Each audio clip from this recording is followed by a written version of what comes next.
It's good to see you. You have made it to the morning grind. Welcome, welcome. It's the live stream at the beginning of the Geekverse, where we talk about all types of topics in geekdom, gaming, and fantasy, with an emphasis on being constructive and creating the things that we want to exist in the world. It's all on the grind, Sizemore. Can't be too fine, can't be too coarse. That's exactly right. There are a lot of adventures to be had today.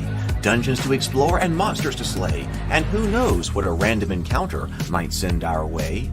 That's why we have to prepare. So settle in now for the morning grind with your favorite beverage in hand. Tea? Or maybe something a little stronger. I've got a few bottles of the old Wynyard left. Whatever you want. Pull up a chair. Dude. If you're feeling fancy, how about a cappuccino? Or a frappuccino? Or how about an espresso? Just tea, thank you. Sounds good to me, Gandalf. Whatever you want. I'm just glad you're here. Everyone is welcome. You can just watch if you want. You don't have to worship anything you don't want to worship. Thank you, Mike. But be forewarned. Sometimes we get really strange characters around here. Wait, what's that you say? Why can't you come and be a part of the stream? My wife would disown me. Oh no, I bet she'll be fine with it. Come on in. Am I scared for my safety?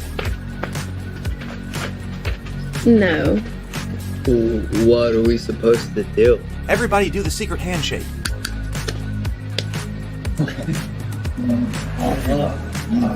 Secret cultist handshake. Oh, now do wizards who love each other. This, my friend, is a science. I still don't have gifts, but it's fine. It's all on the grind, son. Can't be too fine, can't be too coarse. Dude, this would be a sick place to bring the band. Indeed it would be, Dave. It really would. I'm seeing more people coming in. Welcome. Glad to have you here. Oh, look, here's someone new. Is this the cultist meetup? Yes it is. Come to hang out? Please accept me. I have nothing else. Okay, we accept you. Everyone's welcome here. Brought some snacks. Well, that makes things even better. You want some coffee? I don't drink coffee. You sure? It's cultist coffee. What makes it cultist coffee? I'm a cultist and I'm drinking it. Oh. Then I'll have some. What exactly is going on here? I'm seeing more people coming in. Welcome, welcome. It's so great to have you. Oh, and look, here comes another stranger. Can we help you? Yes, fellow cultists. I could really use some food. Oh yeah? Welcome. We have donuts. Oh, it's me. I'm glad I'm here.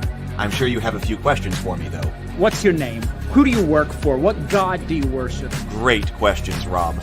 I'm Steve King, and I worship Nyarlathotep. No, not really. I'm just Heath, and I won't be worshiping anything this morning. But I will be your host.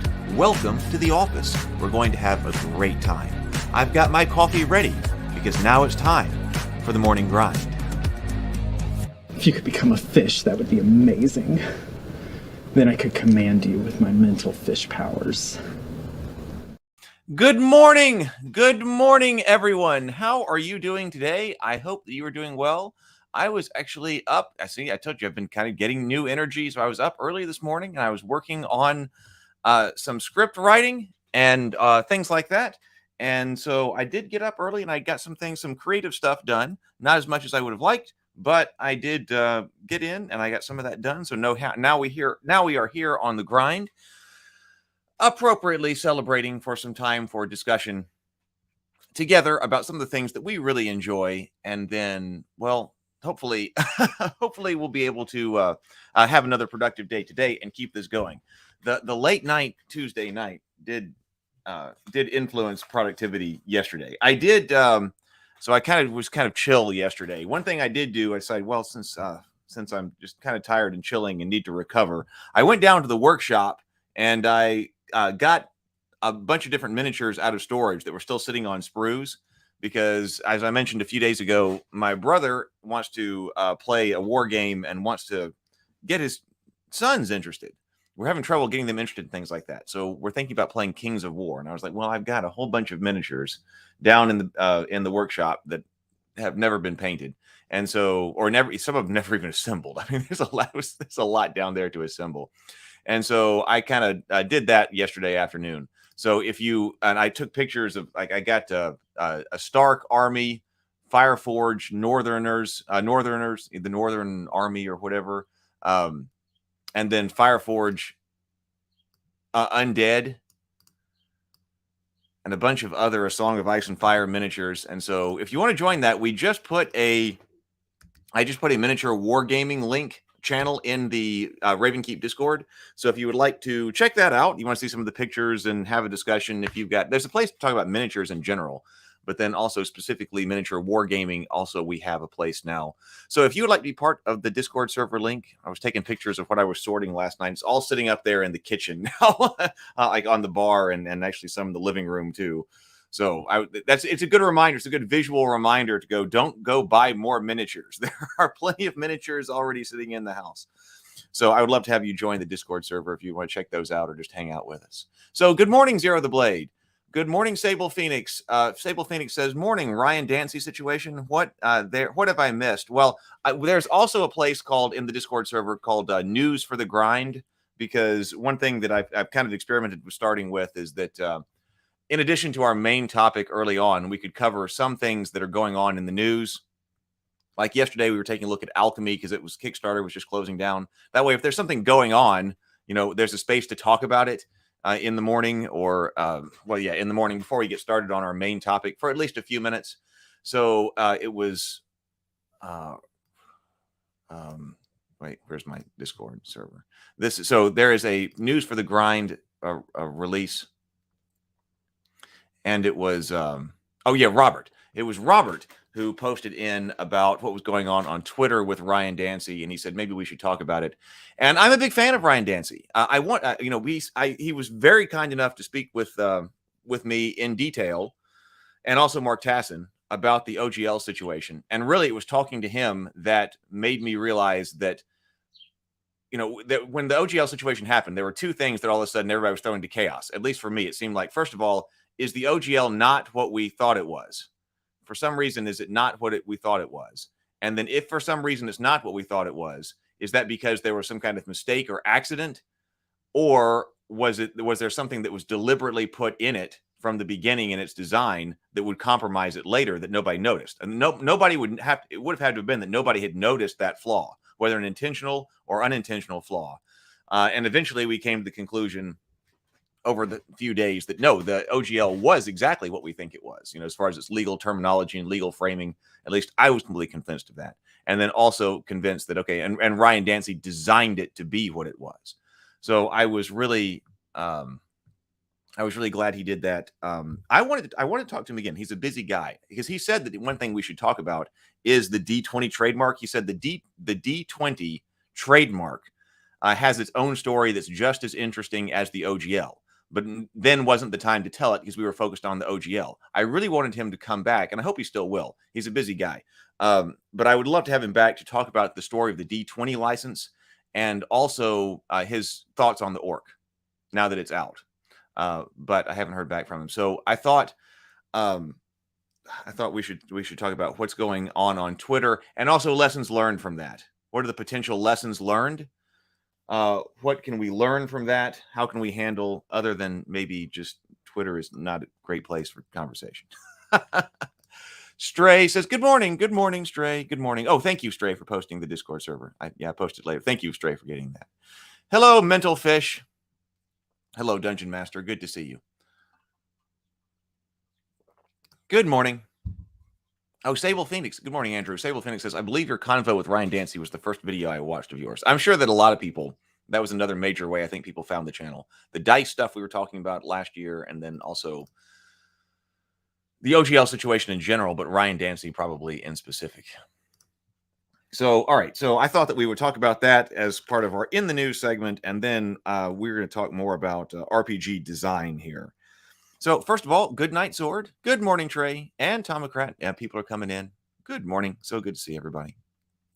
Mike, I started writing an email back to you about Good Night Sword, which is where we're going right now, and I didn't get sent. I'm so bad about responding to emails, and sometimes I will start writing them and then get pulled away or something. So, but Mike, everything's good. I'll write you back. Oh, good night. Here it is. Good night sword right here. Let's see what's going on over there on the Kickstarter. Hey, Brent. Good morning. Welcome. So, good night sword. We have 42 backers, and I've still got to do some other things for promotion here. But we have 42 backers. This is I've thought about ways to even improve this situation for next time. Because remember, this is the first time I've ever run like a PDF print-on-demand centered Kickstarter. And as far as its structure goes, that's one reason I wanted to keep it simple. I want to make sure everything goes well and is smooth and easy. And I haven't multi-uploaded. You know, one of the great things about drive-through RPG and drive-through fiction is that you can order put in a one-time, one-off, one-book order for a print-on-demand book, or it says that it allows bulk upload to its system for things like Kickstarter fulfillment. So I'm looking forward to seeing how that system works, and hopefully that's going to make it really easy to get everything out and fulfill everybody's Kickstarter. If you haven't seen Goodnight Sword, if you are new here, if you're coming in, Goodnight Sword is my medieval fantasy takeoff of Goodnight Moon, obviously.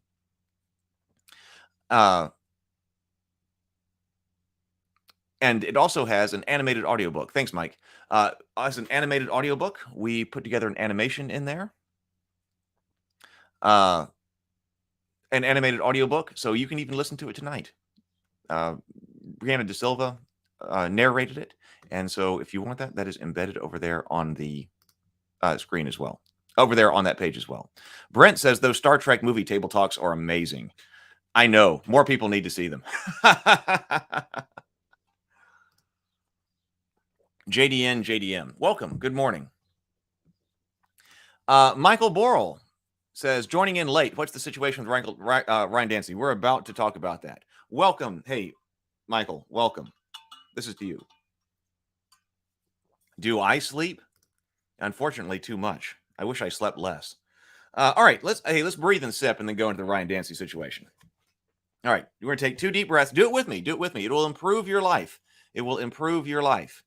So let's do two deep breaths, complete exhale, and then take a sip of your favorite beverage. I need water this morning, so I'm drinking water here. Here we go.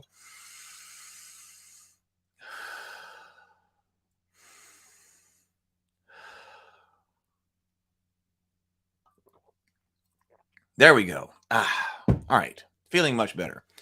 All right. So what do we think about this? Let me bring up the screen again. I didn't see this. I appreciate Robert posting this over in the news for the grind, because I very rarely go on Twitter anymore. I have the stream going out to Twitter, but I very rarely go on Twitter anymore. You know, I realized a while back ago that I would go on Twitter and it just never makes me feel good. I just never leave Twitter going, oh, that was a positive situation. And I feel better. I never do. So he posted something on Twitter that has gotten backlash. So here is the situations. This is what I was reading yesterday. Well, thank you. I appreciate it. I appreciate it. I like being a high productivity person. I really appreciate it. I feel like I sleep. I feel like I sleep too much, and I feel like my productivity is low. But I'm getting it back. Stargate Mind says Twitter is an attack platform. So Matthew Ramsey, and I don't know who this is, but okay, this person said, is there a systemic barrier? So, I mean, most of us are familiar with how Twitter works. So here, this is a response, and then Ryan goes here. So is there a systemic barrier? What is stopping women from 1, making games, 2, pitching games? You also mentioned publishers choosing games. You also feel they are intentionally overlooking women on the basis. Do you think that they are intentionally overlooking women on the basis of their sex? I want to bring up Carla, who runs a gaming company later as well, but I'll do that in a moment. So, and then Elizabeth Hargrave says, I'm not sure this particular commenter is arguing in good faith, but sure, let's brainstorm. So the offer was, let's brainstorm all the possible barriers that might contribute to women having far fewer published games than men. Okay, so Ryan responded, like took the opportunity to, he's the CEO of Alderac, AEG of Alderac, which, I was noticing, I'm not real familiar with that game catalog. Because I was thinking about this even when we were interviewing Ryan Dancey, that, I don't know on all these games behind me and other ones that I had to move to an auxiliary shelf, if I have a lot of AEG games. I mean, I can't really call them off the top of my head. So this is a catalog that I'm not very familiar with, but I mean, obviously it's an extremely productive publishing company, and Ryan is the CEO. So he says, I've taken more than 1,000 game pitches since 2006. I would say that less than 10% of those were from female designers. Effectively, none of them were games AEG would publish. We did call for submissions. So he says, we did call for submissions for female designers specifically, and we got one publishable design. Now, Eliza Hargrave, so that's who he's responding to. So her Mariposas. So that's a game that was published. I looked that up. So that's her game. So after this call for female designers specifically, that AG was looking for, out of that, he doesn't say how many submissions there were, but they got one publisher design, and it was one publishable design, and it was hers. There have been a couple of pitches that came close, most commonly where a female pitched with a male designer. There is one team of 2 female designers that pitched great, but their games are too light for us. I know why we didn't respond with those pitches, but they were at least in the ballpark. We'll read this and then I'll talk about it later. But so this is just what it is. In the ballpark. Typically, when I'm pitched by a female, the game tends to fall in one of several broad categories. 1, it's a game about politics. In general, we don't publish games about politics. 2, it's a party game. In general, we don't publish party games. Or 3, it's a pitch from a designer very early in their design journey, and the game isn't competitive in the modern market. It's usually is either too much like another game or very generic, and it's much more of an idea than game design. I've never been pitched a war game by a female. I've never been pitched a 2-player fighting game by a female. I've never been pitched a giant fighting robots game by a female. I actually don't think that there's much of a market in those categories because there's so much competition, but I wonder if a game designed by a female would be orthogonal to the existing designer patterns and produce something remarkable. I think there is a significant gap when someone decides to try to become a game designer and when they produce their first publishable game. Life in that gap consists of a lot of rejection and negative criticism. I wonder if that gap accounts for a good part of the missing female design cohort. Females are socialized in the West to avoid situations where they're subjected to fairly harsh criticism of their abilities and creative ideas. Males are socialized to take the punches and keep moving forward. Getting across this gap is how you turn someone into a real game designer who gets paid for their work and who makes designs that are attractive to publishers. So far, we haven't seen much award consideration go on to games that exist almost entirely as crowdfunding. Award consideration go to games that exist almost entirely as crowdfunding projects. I know that there are many more females doing game design and production via crowdfunding who just don't connect with publishers. The nature of SDJ, I didn't know what that was. So apparently that is a big game award. It's something in German, right? So it's a award, and it's a German name here for this award. I was not familiar with it. There's a lot out there, even in, there's always more to learn and more to know. So, I mean, I would think that I'm someone who's reasonably in the game, board game sphere, but I didn't know about this award. So this is an award. The nature of the SDJ, and apparently a very prestigious one, is that a crowdfunding game is effectively shut out from consideration. So that's what he posted, and then he got jumped. And as I was reading through this the first time last night, I was like, okay, I can tell some things that people are going to, like, what he's going to be swarmed on, and I could just see what was happening in the comments before I even scrolled down to it. So what do you think? Let's see. We already have some comments going on. Sable Phoenix says the so-called barriers that women are typically less interested in those types of games than men. Stargate Minds, there is a silent history of male DMs being creepy from the 70s until now, even in the current game stores. It's a stigma for sure. It pushes women away. It's sad. the idea that every field of endeavor should be exactly represented, the entirety of its population demographics, is asinine. Yes, I misspelled asinine on that way on purpose. Good morning, W3 Techie. Good to see you. So Sable Phoenix says, of course he got jumped. You should publish these games anyway, because they're made by women and thus are automatically great.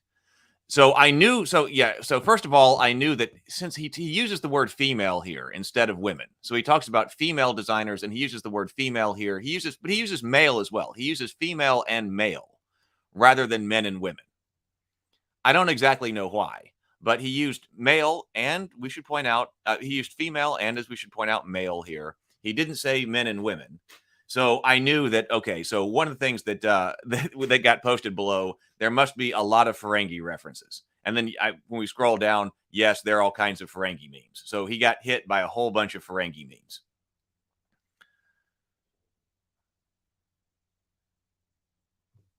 Yeah, Mike says, the more I learn, the less I know. He kicked a hornet's nest in today's language. Right. So that was one. So I was like, okay, so one thing that he got tons of Ferengi memes, I'm sure. Well, let's just start. So that was one of the first things. So that means, but first of all, he engages with this because he's somebody who is running a major game company. He gets tons and tons of pitches. We had the conversation, the table talk. I spoke with Sydney Engelstein. Remember, and she's from Indie Boards and Cards. And we did a table talk together, and we specifically talked a lot about what it takes to publish a game in today's world. And it's brutal because she's the one who takes pitches for Indie Boards and Cards. And by the time, I know, like with the comments, especially we did a rewatch on Crafter's Corner because we talk a lot about indie publishing and crowdfunding. It's the way that I've brought out all of my products. It's the way that I'm planning on bringing out the ones that I'm creating now. So, in my way of doing things, if you want to do it, you just have to do it yourself. That means not only the creation, but also means the publishing. It means the promotion. It means all of that. But another potential way to do it, and I suppose in an ideal way to do it, once you've done it all yourself, you realize why the publisher is valuable and why you as a game designer or game creator or book writer, book author, or anything like that, where you're doing something, if there's a publisher outlet, there's a publishing outlet for it, why that could actually be a good thing. Yes, it's the system, but why the system, if it's operating, and if it's working, why it's good to be part of it and what that actually gives you. So I wanted to, since I'm most familiar with the crowdfunding and self-publication side of things, I thought it was a great idea to talk to Sydney Engelstein about what it takes to get a game published. And her stats are also brutal. I mean, the number of board games that are pitched, the number that are taken for publication. First of all, the number of board games that are published are huge, which means you've got to stand out. But the number of pitches that she receives is gigantic. It is just a fraction of a fraction that actually get published by Indie Boards and Cards. And there are people who are like, why even bother? I know some people are like, I know there's some kind of comments like, Lord, if I when listening to Sydney, there would be no board game submissions because it's that brutal and that unlikely to get something to happen. So they, yeah, it's highly unlikely to get a board game published. It's highly unlikely, but he's one of the ones who does it. So that's why he's chiming in. There was the call to brainstorm. So he chimes in here. And he does say that there was specifically a call for female designers, and we got one publishable design. Now, on the other hand, and it was hers. But on the other hand, that doesn't surprise me. Like, how many, what was it like? Sydney's stats. How many submissions does it take to get one publishable game? I wish I had looked this up specifically. But if you look up Sydney Engelstein, that was a fantastic discussion. I mean, 50, 100, right, submissions in order to get to one publishable design.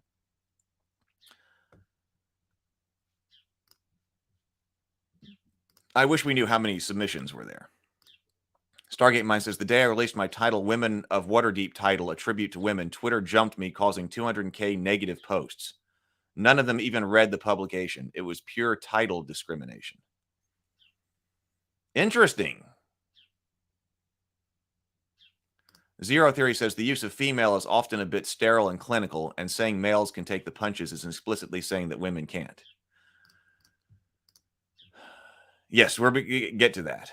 So he did say, so that was my thoughts up there. Some have been, there have been a couple of pitches that came close. Okay. I know why they didn't proceed with those pitches, but at least they were and I know why we didn't proceed with those pitches, because there are a lot of reasons to not proceed with pitches.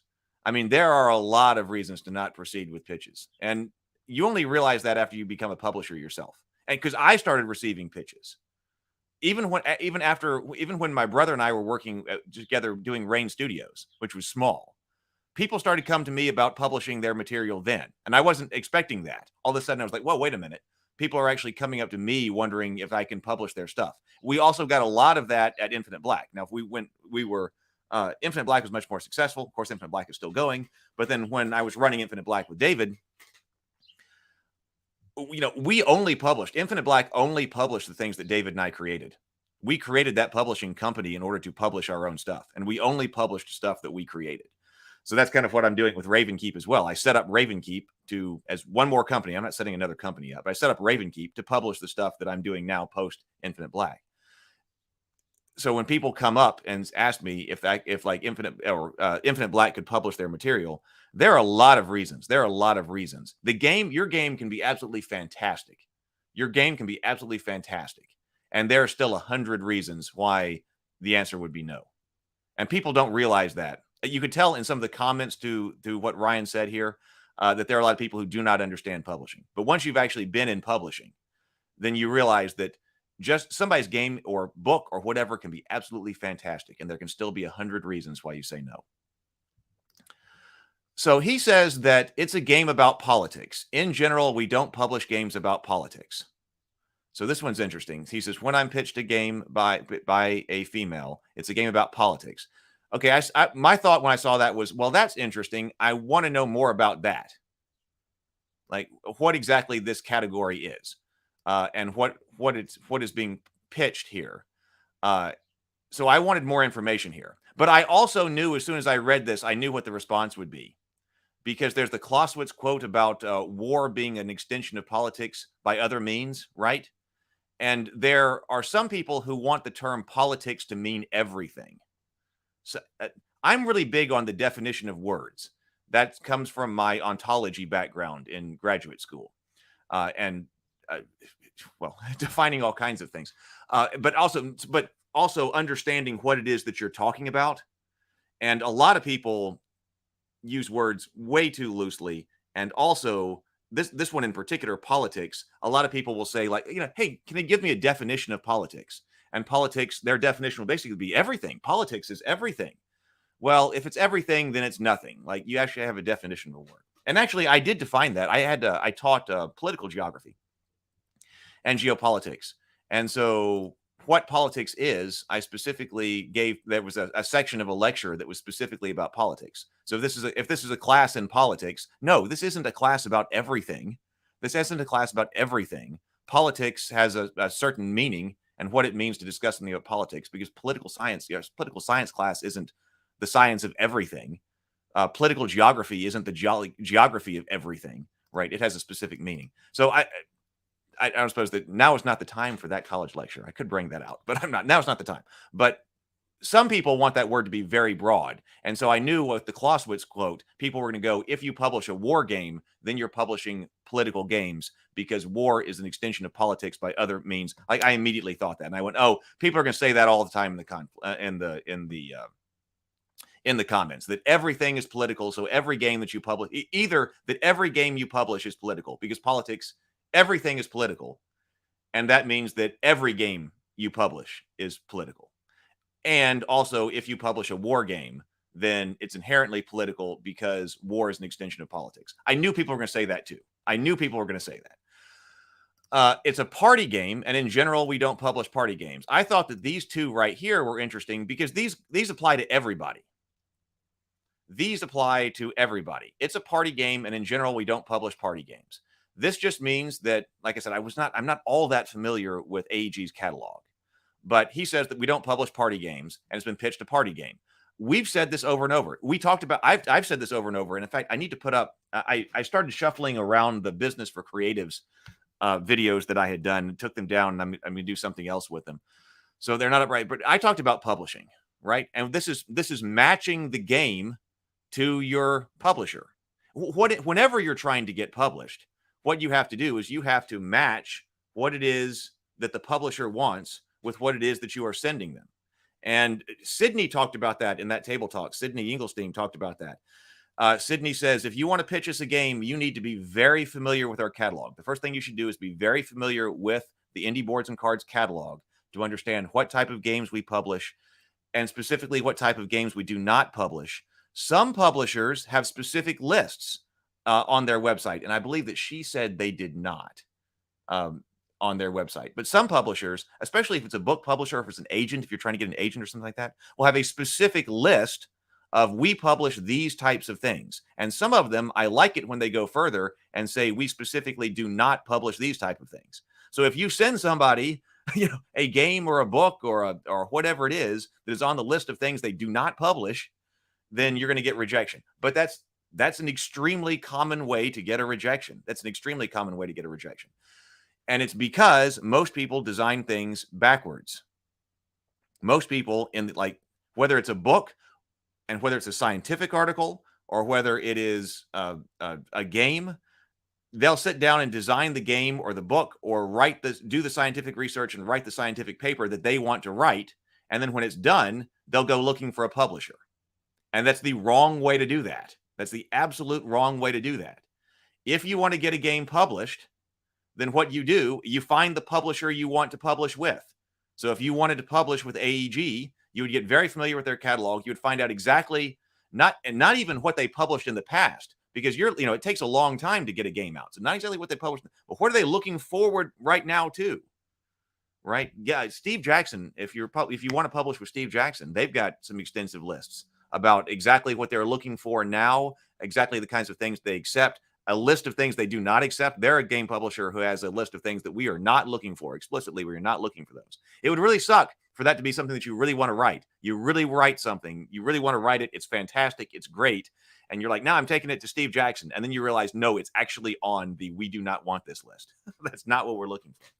So this is very common. So actually, if you're trying to publish, regardless of the platform, or regardless of what kind of creative thing or scientific thing that you want, you need to identify the publisher you want to work with, find out exactly what they want to publish, and then design the game that exactly fits their needs. That's how you get published. That's the strategy to get published. And that's exactly also the strategy that you should be using in academic publishing. When I was still publishing academic articles. And everybody does that backwards too. But it's the same strategy because publishing is publishing. You sit down and you do a really cool project, scientific research project, whatever it is that you're doing, you write it up and you're like, I really like this to be in this journal. And then the journal's like, I don't even publish something like that. So what do most professional academics do?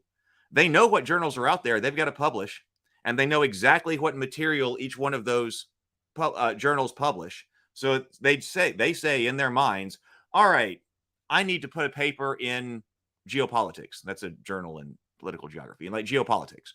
Or I need to put an article in Science or Nature or whatever. You look at that, and then what exactly do they publish? This is exactly, and then you do a project, or you do a research project, and you write an article that specifically conforms to what they want, right? And then that gets accepted, and then you've got a publication in that journal, right? Same kind of thing with game publishing, same thing with book publishing, same thing with publishing in general. Now, I'm going to go to comments in just a second, but now there is the flip side of that. I mean, that's the right strategy. If you want to get published, that's the right strategy. But the flip side to that is that means that in the scientific literature, the scientific journals are controlling what types of projects are done. We talked about, you talk about that in research classes, right? That was one of the subjects always discussed when you're talking about research methods and things like that, right? That, well, of all the different scientific endeavors that you could do, or academic or scholarly in general, whether it's science or whether it's in the more general category of scholarship, of all the scholarship that you can do, the best scholarship that will enhance your career is the ones that is actually governed by or or governed and published under by some particular publication entity. So yes, that means we've got several different game publishers, the same kind of thing. So that has implications for science and how we're advancing scientifically and scholarly as far as the society goes. It's less of a concern over here in board game publishing because we're probably not at that level level of importance. This is the hobby side of things. But yes, it does mean that there are only so many game publishers, and each one of them has a different niche, but they kind of specialize in different areas of games and different types of things, and because they have audiences that look for them. So if you want to publish a game, you need to look at the space of publishers, not the space of all particular games. That's just publishing in general. So that strikes me as specific to neither men nor women. That's just people trying to get published, and they don't understand how publishing actually works. Or let me say this, or it's a pitch from a designer very early in their design journey and the game isn't competitive in the modern market. It's usually either too much like another game or very generic, or it's more of an idea than a game design. That strikes me as everyone too. I mean, I suppose whether you're trying to pitch books or whether you're trying to pitch games or you're trying to pitch scientific articles. I mean, a lot of people pitch things that, yeah, I mean, everybody's early and everybody starts at some point. So the pitches and things like that happen. And it's not competitive in whatever market it's in. So yeah, this one you can, but this one you handle and figure out as you figure out the publishing game. This one down here, everybody's got to get over this hurdle.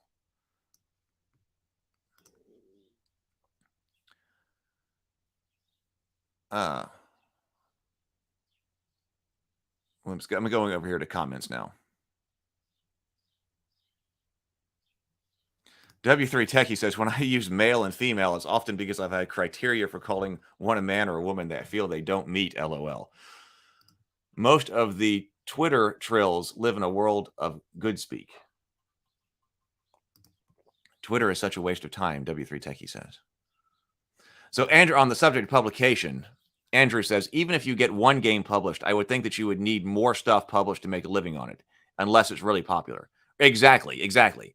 So that's what Sydney and I talked about that too. Yeah, that okay, let's say you want to make a living as a game designer. How many people make a living as a game designer? Very, very, very few. Maybe only one that I know of. Because even when David and I were running Infinite Black, I was like, how many people actually make a living as a game designer? And he was like, well, we're doing it. And I said, no, we're not. We run a publishing company. How much of our day is actually spent designing the Journey to the Tree of Sorrows role-playing game? Some days, no time at all. Like most of our time was spent. So we made a living as a game publisher.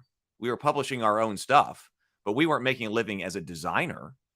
No, our design time was fractional of that. So if you really want to make a living as a game designer, then what you have to do is you have to have multiple, because you're going to get a fraction, you're going to get a royalty on your games, right? So you're going to get a fraction of that. You're going to fraction of the sale. And so the response that everybody always has in the beginning is, wait a minute, you're going to give me what for royalties on the sale of these games? I could just publish, self-publish this myself, crowdfund this myself, and then I'll get all the money. Okay, true. Give it a try. Do you know what you all of a sudden stopped doing? Game design. You all of a sudden decided to start up a game publishing company. Yeah. And so most people, if you actually really want to be a game designer and you're really good at game designing, should you be running a publishing company? Arguably, no. So, but after you've been through that, because there are a lot of game companies that publishing companies that start and then people publish one or two games and they go, oh my God, that was a lot of work. And I didn't even actually get to design games. I'm constantly dealing with publication issues. So this sucks. I'm stopping. And I don't blame them. But then they realized, well, now I understand why the royalty percentage on any particular game is low. But if I really want to be a game designer, then I need to have my own catalog of 20 to 30 games that are published with one publishing company or across many. And then when they sell, I'm getting a small royalty on each. And then all that together makes up an aggregate living, right, that you can live off. But there are very, very few people who do that. Maybe only one. Good morning. Good morning.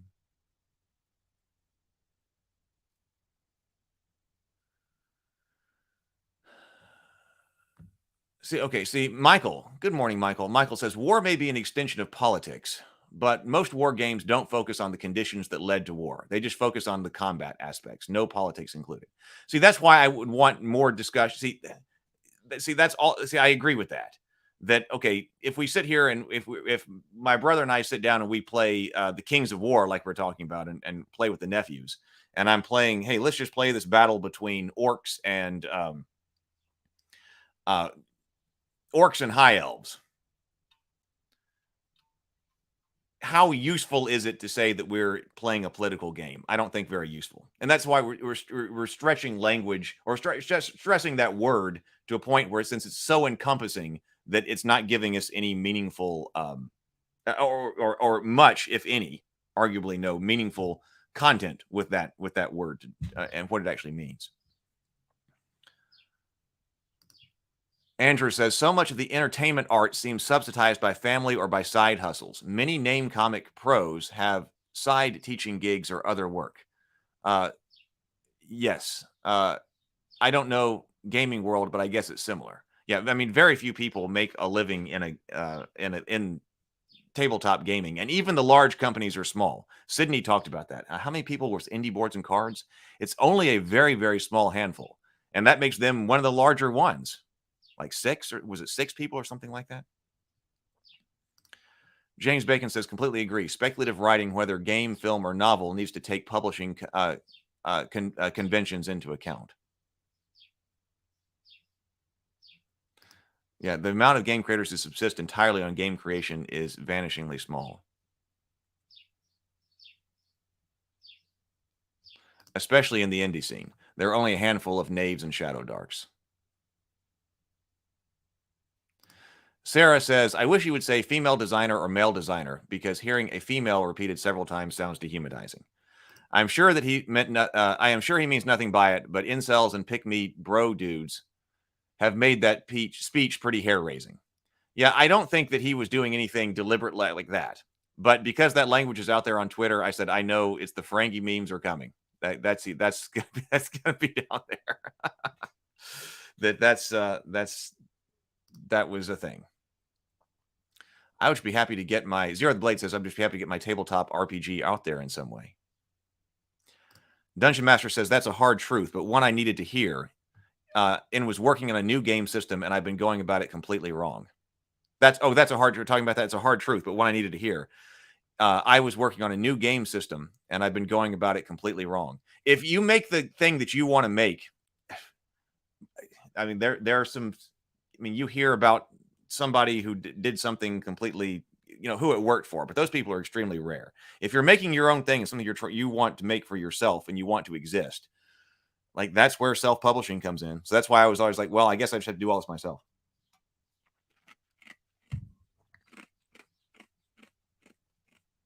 Oh, you make computer games? But every time I think about it, a tabletop RPG, it's intimidating. I haven't been able to get computer games to work. Political games, I'm not sure what that means. Social deduction party game like Coup. Well, see, that I wanted more information about what exactly that meant. Secret Hitler? Maybe. I don't know. I wanted more information.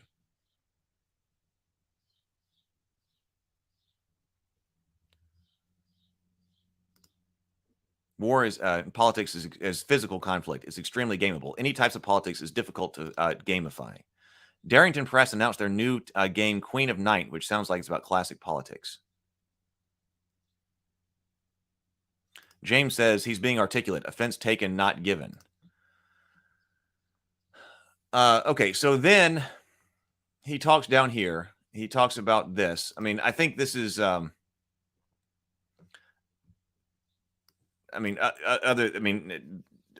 material here, I don't think people jumped on this particular section all that much. But he does say that I've never. But most of the time, as some people say, now, hey, wait a minute. Somebody down in the comments is going to say, hey, wait a minute. I pitched one, and I'm a woman. So it wasn't true that you never, because I sent one. Well, it's a numbers game, so he might have been sent one. I'm okay, in when you're talking about philosophy or when you're trying to come up with statements of fact and logic, and you say that this is this way, all you have to do is come up with one counterexample to prove that statement's false, right? So, and I do that a lot.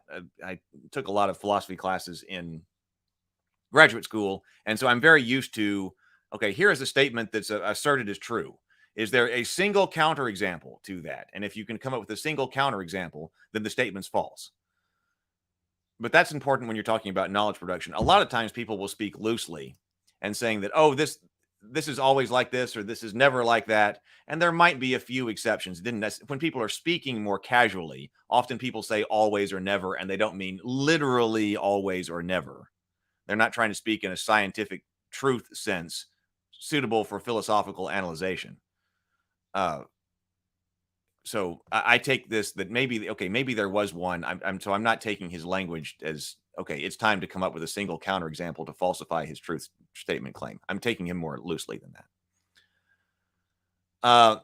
So this is true with all kinds of publishing. I mean, I have all kinds of criticism. I faced all kinds of, I faced brutal criticism when I was starting my academic career. And in fact, that made other graduate students because I was already sending stuff out. I was like, okay, so write papers and stuff like this. I didn't do that even with my advisor. I was like, all right, hang on, I can write scholarly articles. I can get that published. I sat down and wrote them and sent it off for publication as a sole author, which nobody else was doing. And I got some harsh criticism, but that encouraged all the other graduate students to come up behind me, because I was like, oh my God, look at this letter that I got back. And it was just horrible. Like the person actually said something like, not only should we not publish this, nothing of this sort should ever be published in any journal. I mean, that's some criticism right there. Now, as it turns out, so I was like, oh my God, look what I just got. And I was sharing that around the graduate student offices. And they're like, well, gee, I should submit some of my stuff for publication, because I definitely can't get anything worse than that. Now, actually, in that case, I'll tell you what the story was there. That was a publisher mismatch. That was a publisher mismatch. That article that I sent out, I sent that to one of the journals in geography. And I got that back, and it was just absolutely horrible. Like, yeah, that person's like, no, absolutely not. Would never publish that. Nothing of this sort should ever be published. And I was like, oh, okay, well, now what do I do? So I sent it to a European Journal of Ontology, because it was a paper on ontology. So I sent it to a European journal on ontology, and it was published just like that. I mean, maybe they sent back some commentary or whatever, but then I fixed it, and boom, it was published. So that, even there, extremely harsh criticism, I did get a lot of that, but then also there was a publication mismatch there. So, but I wonder if that gap accounts for a good part of the missing female design cohort. Females are socialized in the West to avoid situations where they're subjected to fairly harsh criticism of their abilities and creative ideas. Males are socialized to take the punches and keep moving forward. So I knew that this was going to be the real sticky issue, because we've got language issues with what is or is not politics. We've got language issues with the use of female, but this is the idea that he's putting forward here. And is this true? Is this not true? He's suggesting it. Now, so he's not saying there's something inherently wrong with women in game design. He's not saying that. He's just saying that we have a societal issue here and socialization. So that's the approach here. Is this right? Is this wrong? Okay, there seems to be a lot of people who think this is wrong, which is perfectly fine. And it may be wrong, but what is the proper response? If you think this is wrong, you're like, I don't know if this is it. What's the proper response? Is it further discussion? Or is it something else? And then this idea about here with games and stuff right here. Yeah, getting across the gap. But see, that's all publishing. How do you get across that gap to turn yourself into something that can actually get paid for your work? Cameron talks about that a lot. Writing a story, but he's talking about, can you write a professional story? A marketable, commercial, professional story. There's a lot of difference between writing something, just to put someplace and for your own enjoyment, and writing something that is actually a commercially saleable story. So I mean, this is in everything. This is in everything.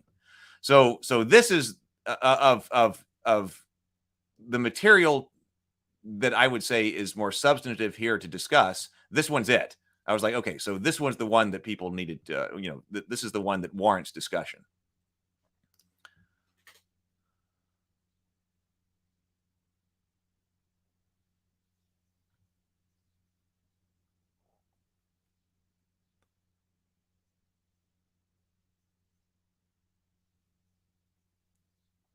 Yeah, I enjoyed it too. Let's see. Just scrolling through some comments over here.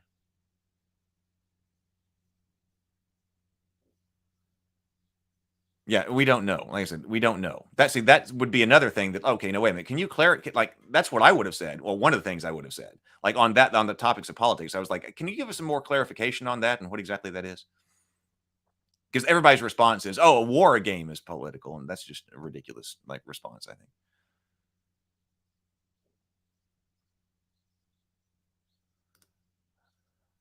Uh, now they've got paid. Yeah, there is that issue too.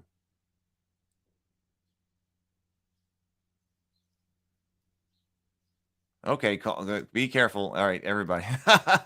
It's very easy to be misunderstood in text. It's hey, that's the whole theme here. It's very easy to be misunderstood in text. So make sure we're having the most charitable kinds of the charitable interpretations of stuff that's coming through in text, especially in the chat here.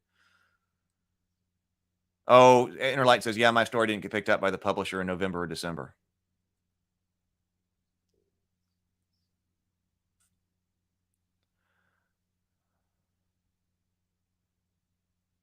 So okay, so he got bombarded. Is basically what happened here. So, and like I said, some of this is predictable, but most of it did not actually. I mean, no. Imagine this: there was not actually quality discussion on Twitter about challenging him on this point. If you don't think this point is true, there was not any quality conversation challenging this point and saying no, that's not it. I think it's something else.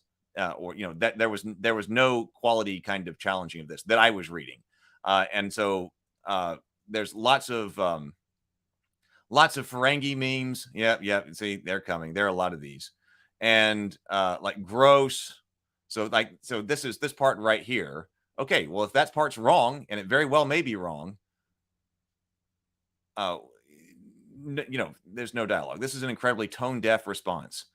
What will you, a person in a position to help so many new women designers, do to rectify the situation where possible? How can you create change in the system instead of reinforcing sexist beliefs that women are avoiding harsh criticism? As a lover and carrier of Alderac games, this is an unfortunate response to say the least. Not sure if we should start with this broad, sweeping generalizations that boil down to basic sexism, or the numerous contradictions included how you don't publish political, in quote, games.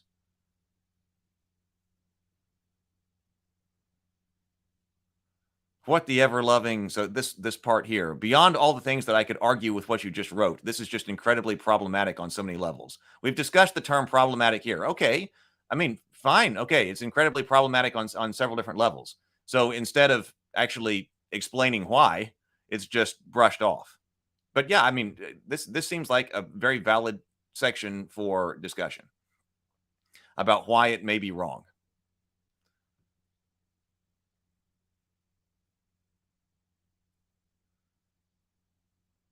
Not competitive for the modern market. The market established primarily for and by white men. If you try to fit games designed for women or other minorities into the same box, it will never fit.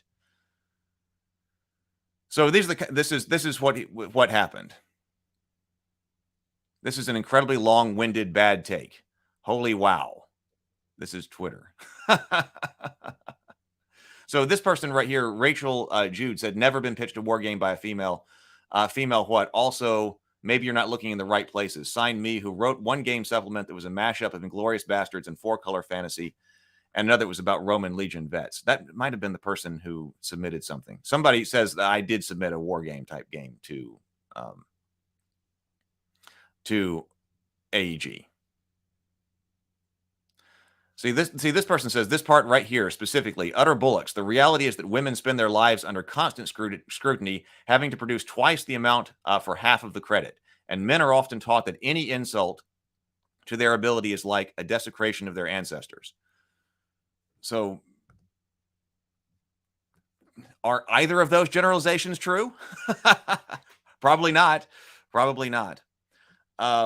So he had to apologize. So he apologized yesterday. So, okay. So actually one of the things that we talk about here and that I try to encourage is what I call the 48-hour rule. So this is a rule from the Discord server, but I want to apply it more broadly. And I applied it to Kyle Brink, because people were very heavily after Kyle Brink when he made comments that certain people were taking in a very negative and harmful way. So I came out and I said that we have the rule on the Discord server about the 48-hour rule.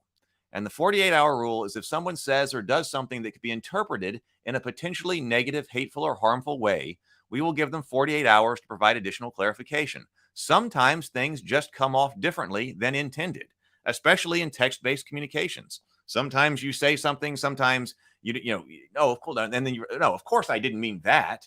No, of course I didn't mean it that way or something like that. So I think a 48-hour rule for some kind of clarification. If somebody makes a statement that you like, the whole internet would probably be a nicer place if we just said, hey, let's apply a 48-hour rule. Somebody has said something that some group of people has interpreted potentially negatively, hatefully, or harmfully. Maybe that person doesn't actually mean it that way. Maybe we should give them an opportunity to clarify their statement. I don't know what it's like to be the victim of a Twitter swarm, but I can imagine that it's not good. I can imagine that it's not helpful. Helpful to your life or improves your life in any way. So as a result, he apologized. He said that yesterday I was engaged in a discussion about the lack of representation of women as designers in the gaming community. It was not my finest moment. Let me start over. Yesterday, I engaged in a discussion about the lack of representation of women as designers in the gaming community. It was not my finest moment. I'm embarrassed and mad at myself for the tone and content of my contribution to that discussion. It doesn't reflect my views, and it certainly doesn't reflect the views of the company that I work for. I'm sorry for any harm that I have caused and any offense I have given. The topic is extremely important to me, and I want to be part of that solution and not part of the problem. I've discussed both my poor original message and the aftermath with my leadership team and with the rest of our company, and I want to outline some concrete steps that we'll take in order to do better in this regard. We're going to actively connect with designers from underrepresented demographic groups, especially women, and offer mentorship and development support of the projects, even if AEG is not publishing games of that kind. Some people have suggested various organizations that could benefit from our support. We will proactively reach out to the groups that we've been made aware of and aggressively look for pitches from members of those groups. The goal has been to publish the very best games. We are going to expand that goal to help and provide more support to the people who we want to be in business with, and to get to a place where they are being seen and published. Check back with me in a year and hold me accountable. I'll provide updates as we make progress. So he put that out the next day. What do we think about that? I was going to say that if you look at the different types of comments, like are there certain comments that you could just ignore? Like, I'm sure the people are like, no, a war game is a political game. I think I would just ignore those comments. I mean, there was that group. There was also a group of people who said who basically didn't understand publishing, that their comments would basically didn't understand publishing. It's like, no, if it's a good game, why are you concerned about what type of game it is? If it's a good game, you should be publishing it. And those people just don't understand publication. So as we've talked about here, I was scrolling through and I saw a lot of comments from people who just did not understand how publication works. He knows how publication works. Many of us here know how publication works. People whose comments clearly demonstrated they didn't understand how publication worked could be ignored. So that's the statement that he ended up making.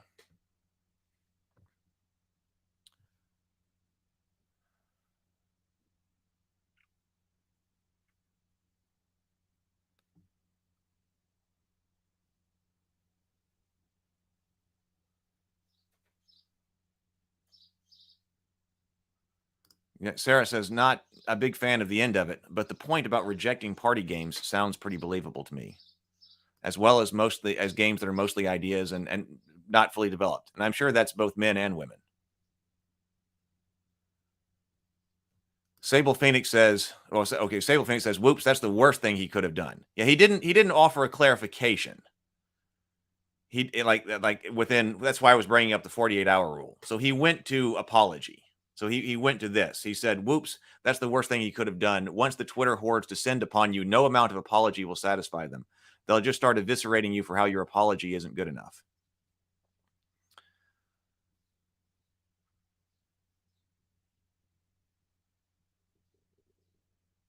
Not looking, Mike, I'm going through some of these other comments.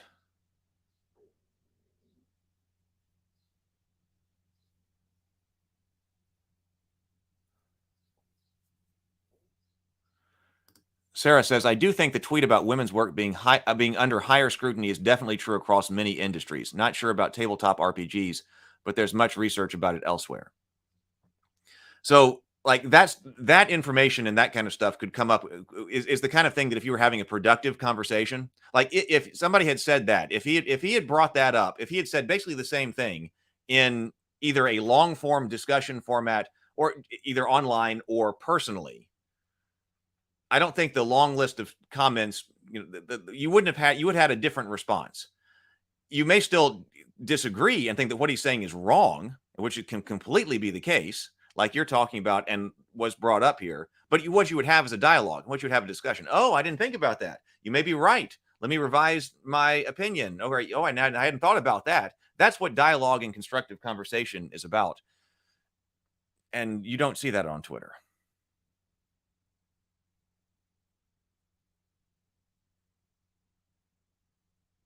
Zero the Blade says that 48-hour rule would make the world a better place and not just the internet. That's why I'm trying to promote it. Now, I did come up with a weakness. I found a weakness in the 48-hour rule. And the weakness is in some people. Because, like when Kyle Brink was getting piled on because of the comments he made, his comment that was like something like, guys like me can't leave this hobby fast enough or something like that. And he was getting piled on. And I said, now, hold on. Let's apply the 48-hour rule. Let's give him an opportunity to clarify that position. Is that, are the most mean-spirited ways that people were interpreting that the way that he actually meant it? What did he just speak very poorly? Did he not not think clearly or was saying something? And it's like, no, wait a minute, guys, that is not what I meant. Give him 48 hours to clarify. Now, in that situation, he never did. We never heard that come up again.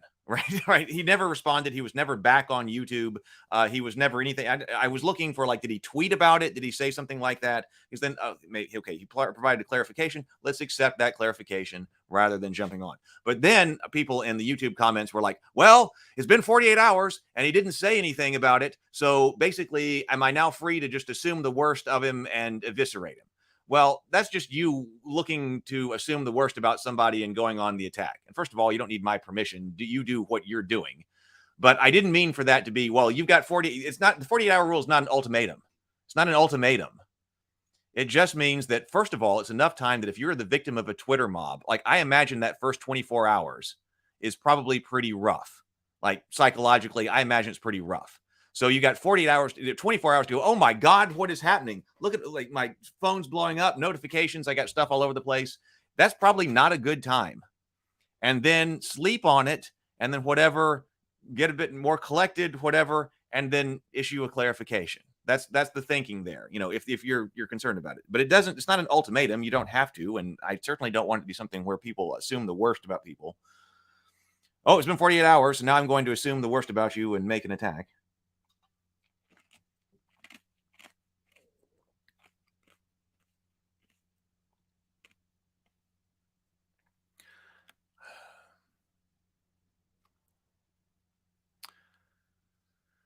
So, yeah, I'm just scrolling through some of the comments here. I want to go over and talk a little bit about some of the game design. I wasn't expecting this to take so long. I think this is important, though. Like, what lessons can we learn? I hate that this happened to him because I think that he acted in good faith. He was like, does anybody believe that he's some monster? And of course, they use the word like misogynist, and that's another word that's used. Like when I like years ago when I heard the word misogynist, I thought that was somebody who hated women, like it has a hatred of women. A misogynist is somebody who has a hatred of women. Misogynist is used a lot more now.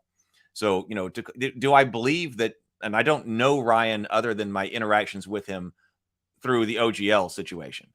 But does anybody here believe that Ryan is some kind of monster and misogynist? I don't.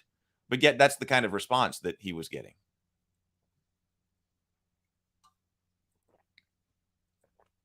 See, I think now, like I said, it's probably not. I don't know what was going on, but access the inner light. See, that's what I think. That's the lesson that I think. One of the things that could be learned here. So, okay, one of the things that we learned is just that the Twitter is horrible for dialogue. I love the conversations that we have here.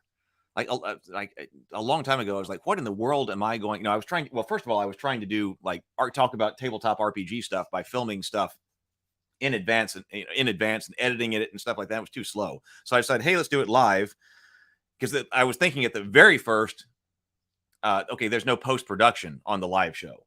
But then part of this live, I love the live format because of the discussion, the dialogue that you guys give in the comments. I mean, so these live streams, I think of them as a dialogue. So like the dialogue that you have when both people are up on the screen actually having conversations, even better. But a dialogue like this is also great. I feel like we do have some great discussions and we bring up great things.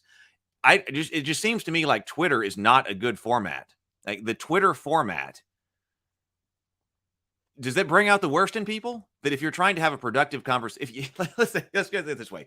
If you want to have a productive conversation about, well, let's just say any topic. If you'd like to have a productive conversation on a topic, Twitter is not where I would go. I would not try to have that discussion on Twitter. I would probably want to do it in a live stream like this, where I can talk to people in chat, or with somebody else on a live stream or something like that, or other kind of format. I don't think Twitter is a good format for having productive dialogue. The quality of conversation, we did not see good quality of conversation over there. And then, yeah, I would have, I think that his statements needed some clarification. I want him to. So I would have liked to have seen that.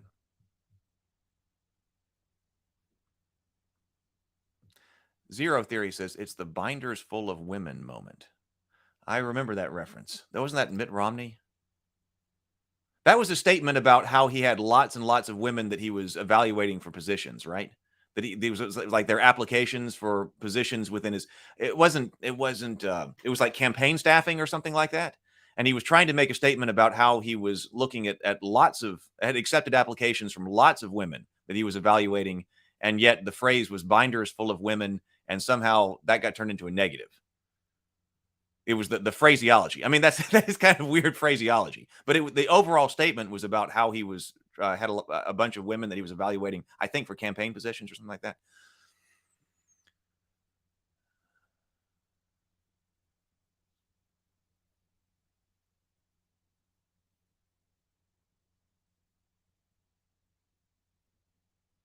Well, right. Yeah, no, Andrew. Okay, I like this.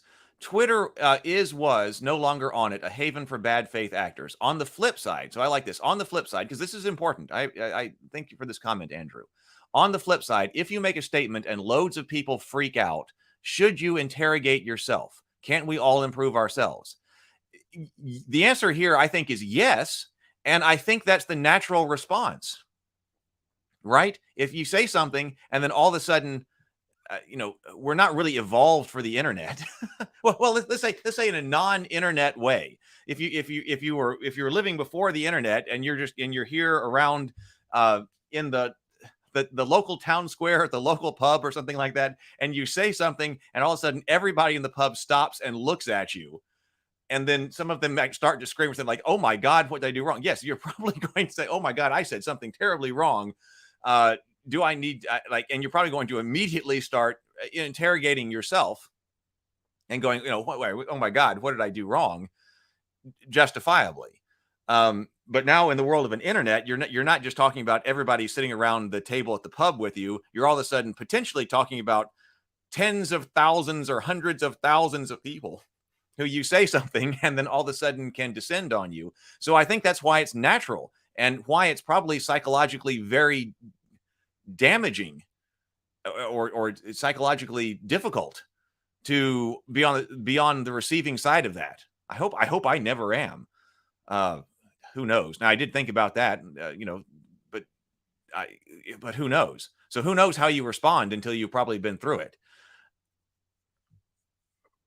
but just because you can turn Twitter off.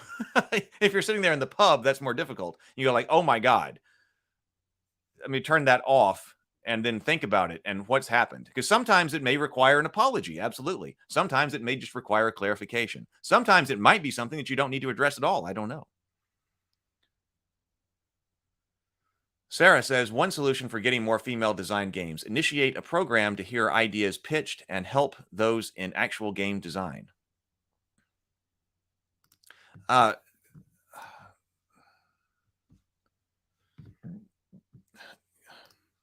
trying to remember. I can see the logo of this company. Why can't I'm so? Her name's Carla. Carla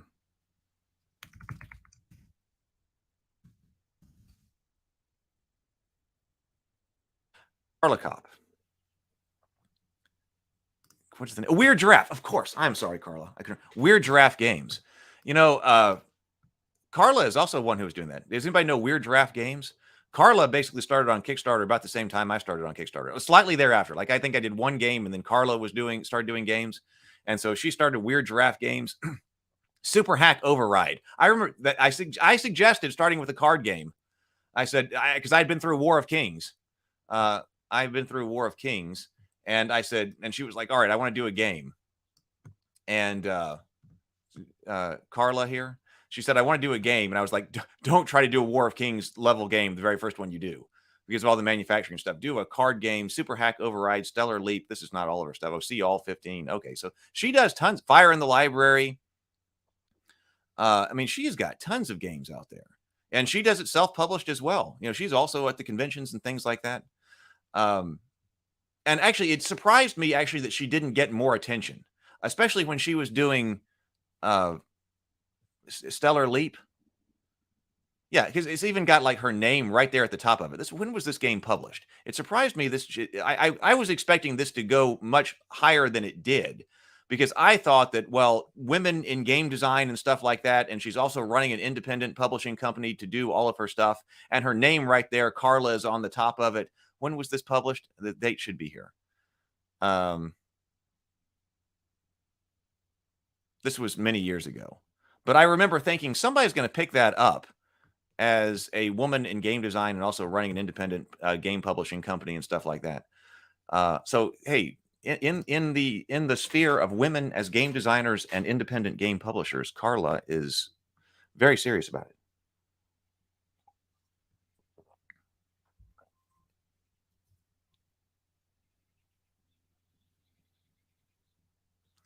Brett says the bird. Yes, I know it's the birds. They're in my attic.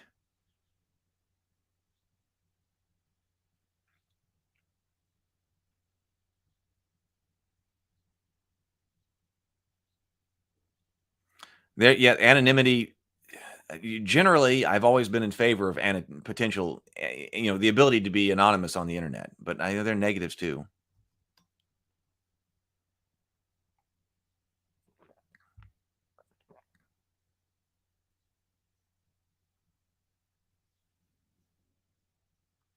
See, Access Your Inner Light says, well, Twitter is not really a good mirror for reality. It's a mirror of political social perceptions where grandstanding is virtually expected of everyone. See, and I think, and like I said, I'm sure it's difficult, but I think you have to think about that too. That, okay, I made this statement. What would real life response to this be? And what's the Twitter response? Although he says he said he spoke with the leadership team and all of that afterwards.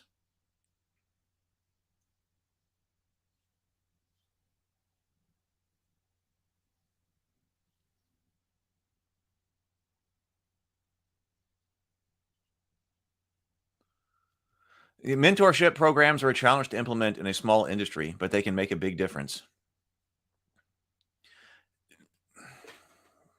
I mean, I've seen people talk about that, and yeah, sure. But that's outside unless it's being paid for. I mean, you can pay for it. Now, like pay for, maybe it's not, you wouldn't use the term mentor right there.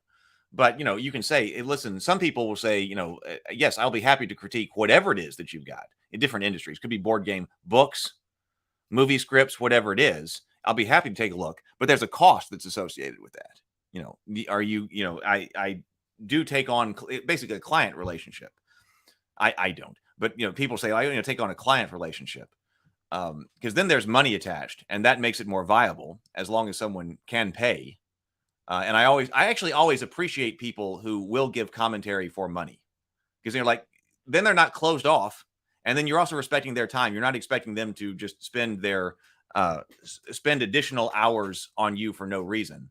But then again, there are also fantastic stories that when you actually do develop a personal relationship with somebody, and a lot of situations where people are very happy to mentor people.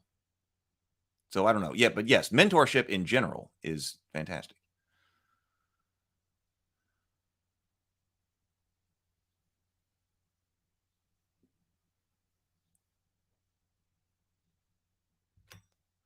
W3 Techie says, if a publisher does not believe in your product, I would be afraid to give them the rights to have it.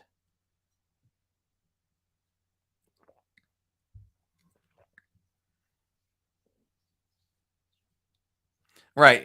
Okay. So Innerlight says, you may be right. When I asked the publisher if he had any suggestions on how to improve my short story, I didn't get a response. I'm not sure what else to do other than peer review. Because that's really not, it doesn't hurt to ask. You can always ask, but that's not the publisher's job. This is the rejection letter. Now in peer review academic publishing, you get comments back from the peer reviewers, but that's not necessarily the case. Elsewhere, like if you're submitting to an agent, if you're submitting to a publisher, they don't owe you. They're not doing critique. They're not doing paid critique or unpaid critique of your stuff. Here it is. Can you publish this? Okay, no. That's not their job. I think always ask. I think that's good. But then, don't even expect a response.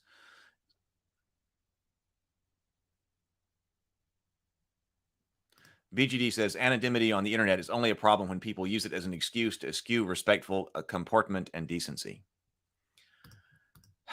Well, all right. All of a sudden, this took a lot more time than I thought. But that's okay. I think it's an important topic. I hate that happened to him. And hopefully we can learn something. Learn something about behavior on the internet, or what to do if it happens to you, or how we should respond, or something like that. So tomorrow, I guess we'll continue with RPG design. I'm sorry if you showed up and you were expecting to talk more about RPG design. I really thought that we'd go over that in about 20 minutes. I guess I should have known better. That's an important topic. It inspires a lot of conversation right here. It is a great discussion. And, I don't, we don't do a whole lot of that here. We're tabletop games and stuff. But when it's happening in the tabletop industry, I think it's important to talk about, especially with somebody who I respect, like Ryan Dancey.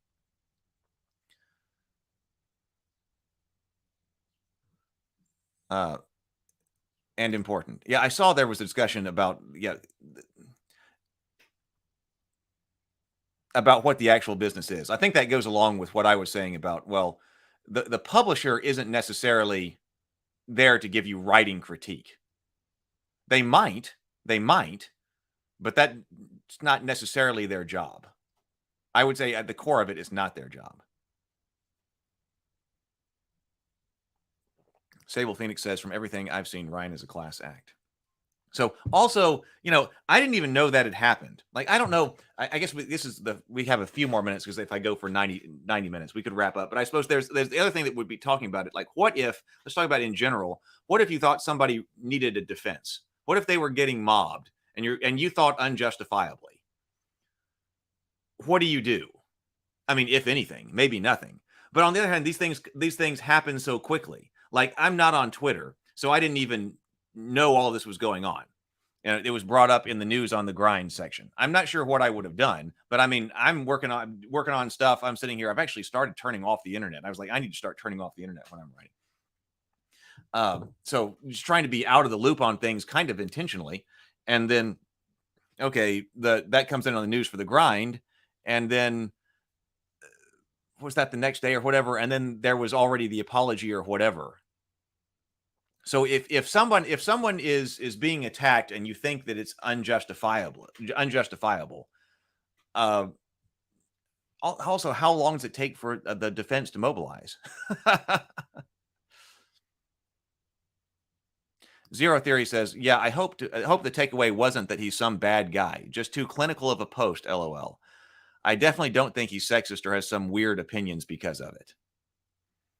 Yeah, I think he needed to. I think some of what he said needed some additional clarification, and some of it may certainly be wrong. And the conversation could have been moved forward with better discussion. Sable Phoenix says the best defense is to ignore the mob. Let them scream. They don't matter.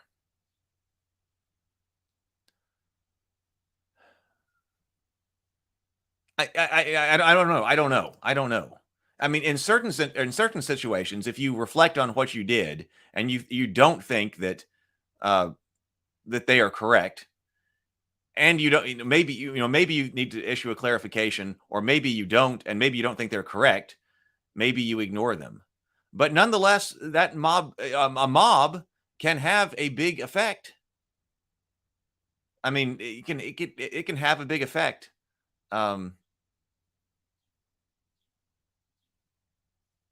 So I understand there are other people who are like, no, you have to fight. There needs to be a defense.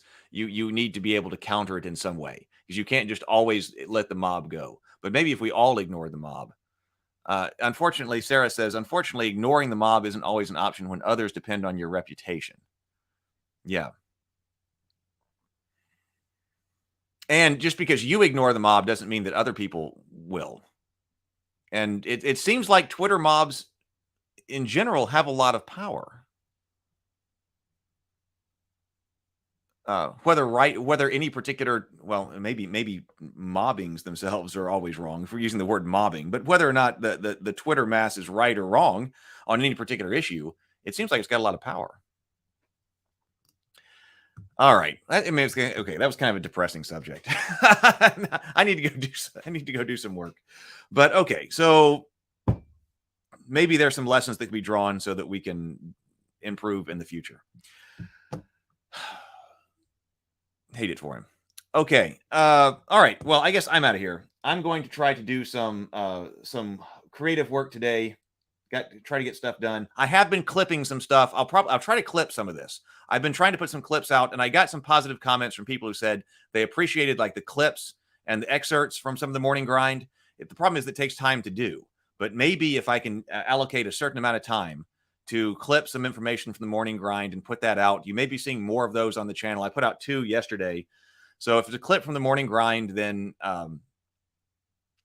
you probably have already seen it, like from the days or something like that. I'm going to go back and pick up some what I think are some of the better discussions as well. That'll take additional time, but I do know that there are other people who aren't able to join us live, and they aren't able to watch the entire like 60 or 90 minute rewatch or replay and appreciate excerpts. So there may be more excerpts coming.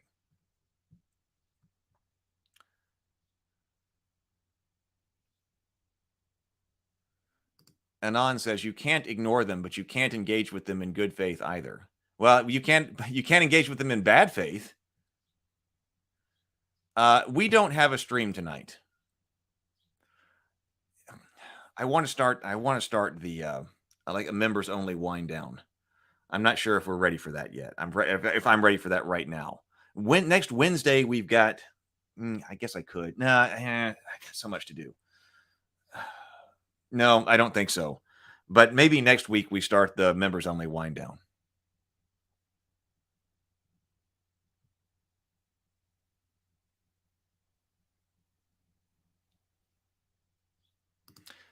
Well, me too.